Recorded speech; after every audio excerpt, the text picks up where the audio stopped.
Hi everyone, so today I'm going to be talking about the play This Is Our Youth. So the play was open on Broadway at the Court Theater on September 11th, 2014.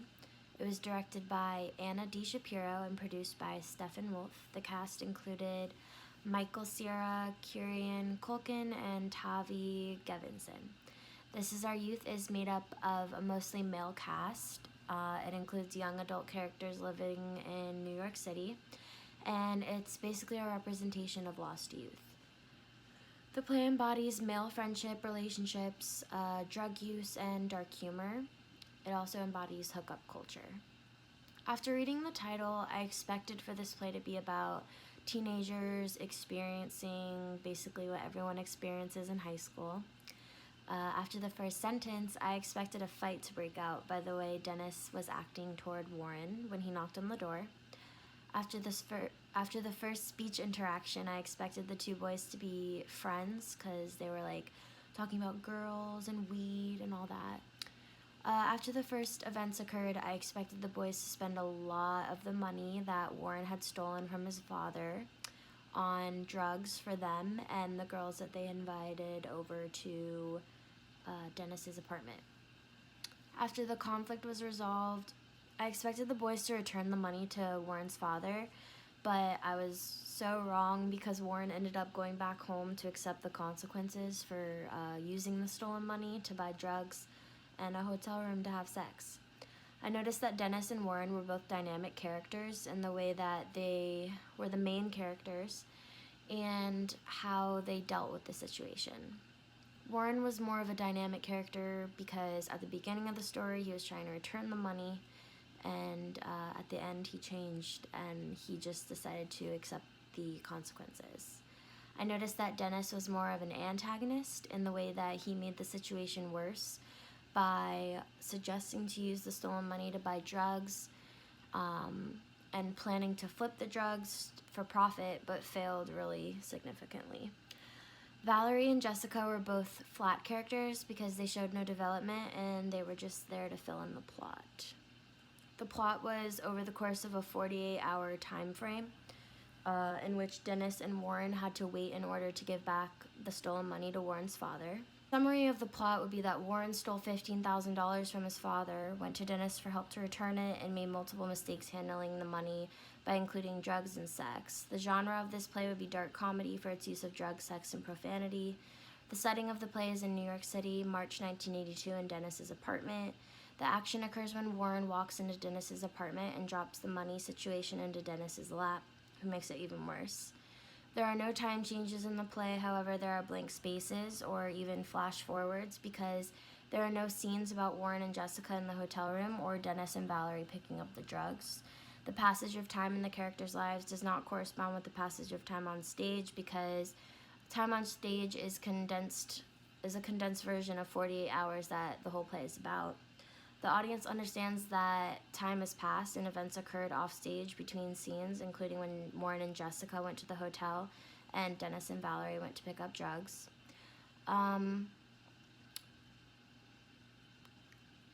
The play occurs in a single location, an Upper West Side apartment that Dennis rents out. The stage directions do describe the scene that the audience sees on stage. The only scene changes that occur are when Warren and Dennis come back the next day from the night before when they left to do their errands. The style of dialogue would be plot-driven dialogue. The play advances through dialogue instead of action, so the sentences vary between short and long because when the characters are interacting, the sentences are relatively short, but when Warren and Dennis both have their self-reflection and self-absorption monologues, their sentences are longer. The vocabulary is very simple because the characters are young adults, so they're speaking informally and casually. In some instances, the characters spoke at the same time. For instance, when Warren and Jessica were alone for the first time in Dennis's apartment, Warren would constantly interrupt Jessica by inserting his opinions. In addition, when the two were alone in the apartment for the second time, they were arguing and constantly interrupting each other out of rage. The play instructed actors to be silent for a period of time only once when Jessica and Warren had first met and were alone in the apartment. There was like a long moment of silence to indicate the awkward tension between the two. The characters that spoke most often were Warren and Dennis. Dennis's speech pattern differed from Warren's speech pattern by the way he would speak in a rude manner and just spoke poorly upon Warren whenever he would speak. The play makes the audience feel curious and worried, curious about how Warren's going to deal with the fact that he stole so much money, and worried about all of the obstacles that Dennis put in the way of Warren successfully returning the full amount. A few props used in the play included a television, a couch, a phone, powder to represent cocaine, and clothes everywhere to represent a messy young man living on his own for the first time and not knowing how to keep up an apartment. A few themes that would come out of This Is Our Youth would be materialism, maturity, adolescence, and this whole entire play embodies the life of young adults adjusting to a grown-up life, but still relying on childhood tendencies.